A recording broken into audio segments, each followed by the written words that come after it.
আজকে আমার হাজব্যান্ড আমার কাছে একটা আবদার করেছে। তার নাকি খিচুড়ি আর কবুতরের মাংস ভুনা খেতে ইচ্ছে করছে। যে মানুষটা আমাদের জন্য এত বেশি পরিশ্রম করে, তার এই ছোটো ছোটো আবদারগুলো পূরণ করতে আমার ভীষণ ভালো লাগে। তাই আমি ঝটপট রান্না করে ফেলেছি ঝরঝরে ভাতের চালের মোটা খিচুড়ি আর সাথে কবুতরের মাংস ভুনা।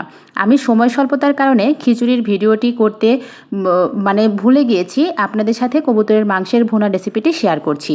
তো আমি একটা প্যানের মধ্যে নিয়ে নিয়েছি হচ্ছে পরিমাণ মতো তেল। তেলের মধ্যে দিয়েছি হচ্ছে কিছু গরম মশলা। গরম মশলার মধ্যে ছিল সাদা এলাচ, কালো এলাচ, দারচিনি, তারপরে এখানে ছিল হচ্ছে 2টা তেজপাতা। আমি এগুলোকে ভালো করে ভেজে নিয়ে এখানে বড় সাইজে 4টা পেঁয়াজ কুচি ব্যবহার করেছি। পেঁয়াজটাকেও একদম বেরেস্তা করে ভেজে নিয়েছি, যাতে করে তরকারির ফ্লেভারটা খুব সুন্দর আসে। এখন আমি এখানে ব্যবহার করছি আদা, রসুন, জিরা, ধনিয়া বাটা আর হচ্ছে অল্প একটু কাঁচামরিচ একসাথে আমি ব্লেন্ডার করে নিয়েছি। খুবই ঝটপটভাবে রান্না করছিলাম, যার কারণে একসাথে ব্লেন্ডারে ব্লেন্ড করে নিয়েছি আমার কাজের সুবিধার্থে। এরপরে ব্যবহার করেছি হাফ চামচের মতো ধনিয়া গুঁড়া, স্বাদ মতো লবণ, 1 চামচের একটু কম হলুদ গুঁড়া।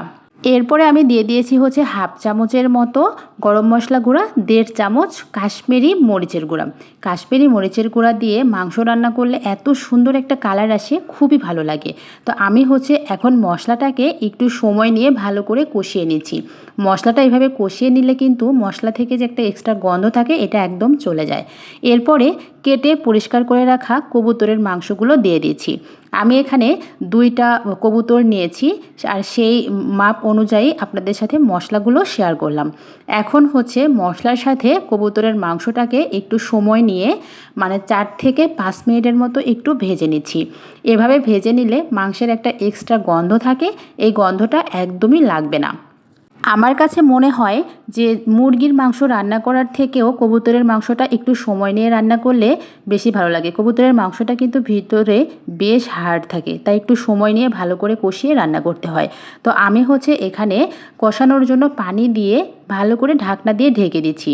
ঢাকনা দিয়ে ঢেকে প্রথমে 8 থেকে 10 মিনিটের মতো মশলার সাথে আমি কবুতরের মাংসটাকে ভালো করে কষিয়ে নিব। এমনভাবে কষিয়ে নিতে হবে যাতে করে কবুতরের মাংসটা 80 থেকে 85% মতো সেদ্ধ হয়ে যায়। একদম সুন্দর একটা গন্ধ ছড়েছে আর হচ্ছে উপর থেকেও তেল ছেড়ে দিয়েছে। এই মুহূর্তে আমি এখানে ঝোলের জন্য পানি ব্যবহার করব। পানিটা অবশ্যই আমি কুসুম গরম পানি ব্যবহার করছি, যেহেতু আমি ঝটপট রান্না করছি আর হচ্ছে সাথে এই তরকারিটার রান্নার স্বাদটাও ঠিকঠাক থাকবে, যার কারণে আমি গরম পানিটাই ব্যবহার করার চেষ্টা করি। গরম পানিটা দিয়ে আমি আরও 8-10 মিনিটের মতো রান্না করেছি, টোটাল 30 মিনিটের মতো সময় নিলেই কিন্তু কবুতরের মাংসটা রান্না হয়ে যায়।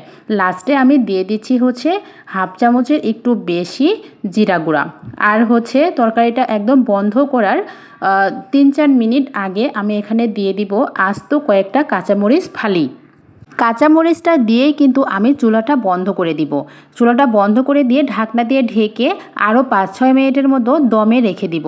এতে করে তরকারির একটা সুন্দর ঘ্রাণ আসে কাঁচামরিচের, যার কারণে আমি সবসময় এই কাজটাই করি। এরপরেই কিন্তু রেডি হয়ে গেছে আজকের মজাদার এই কবুতরের ভুনা। খুব সহজেই তৈরি হয়ে গেছে, একদিন বাসায় বানিয়ে খাবেন। আল্লাহ হাফেজ।